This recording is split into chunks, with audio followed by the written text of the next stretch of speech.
لكن سبحان الله سماؤه سماء الصالحين.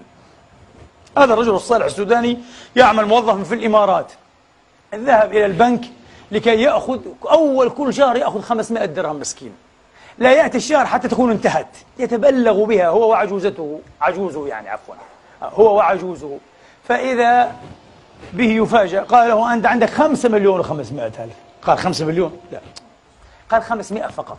قالوا 5 مليون موجود هنا. أتى مدير البنك قالوا نعم هذا موجود، هذا حقك مالك. قال ليس حقي وليس مالي، لا أريده. أجننتم؟ يا أخي أنت اللي جننت، هذا مالك. قال ليس مالي، أنا رجل موظف بسيط عندي 500، لا يمكن أن أدخل ذمتي. المهم اختلف معهم، ذهب إلى الشرطة، قال قضيتي كذا كذا كذا كذا، يبدو أن هناك خطأ معين في الحاسوب، أنا لا أستحق في حسابي إلا 500، من أين أتت 5 مليون؟ صار في تحقيق فعلا خطأ حاسوبي. وبعدين قابلوا بعض الوزراء ما شاء الله كثر أمثالهم، وفي التلفزيون وبكل بساطة يتكلم، قال عادي، كيف شعورك؟ قال الشعور شعور عادي، مال ليس لي لن يدخل بيتي. قال أنا في كبر سني في شيبة هذه أدخل حرام إلى بيتي؟ يا سلام، هذا الإيمان.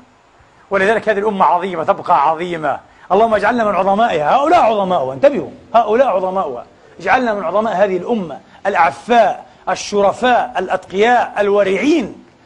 اللهم أعطنا ذلك ووفر حظنا وقسمنا منه، وأنلنا منه ما تسعدنا به في الدنيا والآخرة. اللهم أغننا بحلالك عن حرامك، وبفضلك عمن سواك، وبك عن جميع خلقك. اللهم أغننا عن